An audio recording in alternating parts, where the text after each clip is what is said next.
जय सद्गुरू मैत्रिणींनो, कसे आहात? मस्त आहात ना? तर मी पण मस्त आहे. रंजना रेसिपीमध्ये तुमचं मनापासून स्वागत. तर आता गुढीपाडवा येत आहे, तर त्यासाठी मी इथे साखरगाठी बनवत आहे. तर चला रेसिपी आपण पाहूया. तर मैत्रिणींनो, इथे मी 1 वाटी साखर घेतले. तुम्ही पाहू शकता इथे कुठलीही वाटी 1 वाटी साखर घ्यायचं आहे आपल्याला. आणि आता इथे मी कढई ठेवले. कढईमध्ये मी 1 वाटी ही साखर घालून घेत आहे. आणि ज्या वाटीने मी इथे साखर घेतलेली आहे त्याच वाटीने इथे अर्धी वाटी मी पाणी घेतलेलं आहे. आता मी पाणी घालून घेतलेलं आहे. आता आपल्याला सर्व हे मिक्स करून घ्यायचं आहे. तर बघा, साखर आणि पाणी आता आपल्याला याचं साखर पाण्याचा आपल्याला पाक बनवायचा आहे. आता आपण सर्व मिक्स करून घेऊया. आपल्याला थोडं टाईमच लागणार आहे पाक बनवायला. कमीत कमी आपल्याला 10-1 मिनटं तरी आपल्याला पाक बनवायला लागतील.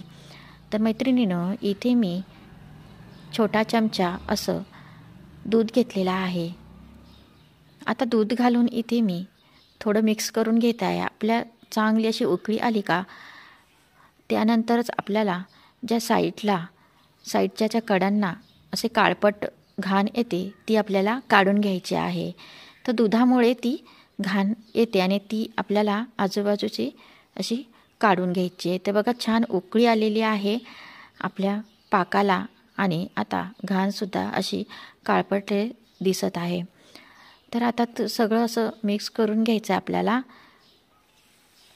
तर आता ह्या कडाला जे आलेल्या आहे काळपटपणा, जी घाण आलेली आहे ती आता आपण काढून घेऊया. पाहू शकता तुम्ही, हे पहा, सहजच दिसेल आपल्याला. तर साखरेमध्ये जे घाण वगैरे असते ती अशी निघून जाते आणि पाक एकदम फ्रेश दिसतो. आता इथे मी 1 चमचा तूप घातलेला आहे. तुपामुळे हे ना असे मस्त खुसखुशीत आपले जे गाठी बनतात, कडक होत नाहीत, चावायला सोपे जातात. तर आता मैत्रिणींनो, इथे मस्त आपल्याला पाक आता असा बनवून घ्यायचा आहे. तर बघा, असं सारखं आपल्याला हलवत राहायचं आहे आणि पाक बनवायचा आहे. तर आपल्याला पाक पण कसा ओळखायचा ते पण आपण पाहणार आहोत. आता मी इथे चिमूटभर मीठ घातलं आहे. तर तुम्हाला नसेल घालायचं तर नाही घालू शकता. आता मस्त आपला पाक इथे होईपर्यंत आपण पुढची तयारी करून घेऊया. इथे मी दोरा घेतला आहे. दोरा थोडा आपल्याला जाडच घ्यायचा आहे. तर पाहू शकता इथे हा दोरा मी इथे सेट केलेला आहे ताटावर. आता तिथे मी काहीच लावलेलं नाही, तूप नाही, तेल नाही. तोपर्यंत आपला पाक पण इथे तयार झालेला आहे. एका डिशमध्ये मी इथे पाणी घेतलं आहे. पाण्यामध्ये इथे थोडा पाक मी टाकून घेतला आहे, म्हणजे आपला पाक तयार झाला का नाही तर हे बघायचं आहे आपल्याला. आता इथं पाक आपला मस्तपैकी तयार झालेला आहे. आता बघा तुम्ही, इथे एकदम कडक झाला, पाण्यामध्ये टाकल्याबरोबरच मस्त गोळा पण झालेला आहे. बा, छानपैकी पाक तयार झाले. आता वेळ न घालवता आपल्याला लगेचच इथे गाठी पाडून घ्यायच्या आहेत. आता गॅस आपल्याला बंद करायचा आहे आणि आपण चला गाठी पाडून घेऊया. तर इथे दोऱ्याच्या एकदम मध्योमध आपल्याला या गाठी अशा पाडून घ्यायच्या आहे. सुरुवातीला एक मोठी अशी मी गाठी पाडून घेणार आहे आणि साईडला थोड्या छोट्या छोट्या अशा पाडून घेणार आहे. आमच्याकडे इथे साचे असतात आणि इथे खूपच महिन्या अगोदर तयारी असते.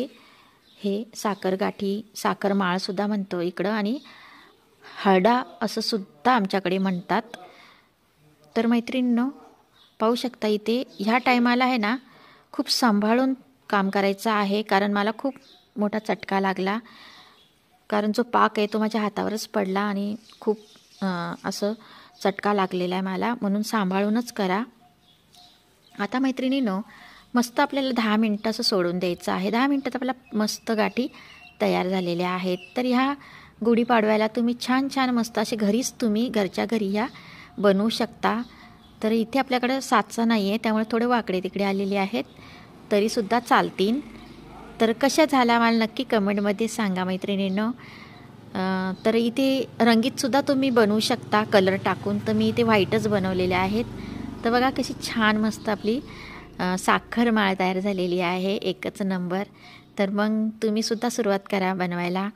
आणि घरच्या घरी तुम्ही अशी छान साखरमाळ साखरगाठी बनवू शकता. तर मैत्रिणींनो, व्हिडिओ कसा वाटला नक्की सांगा. लाईक करा, शेअर करा, व्हिडिओ शेवटपर्यंत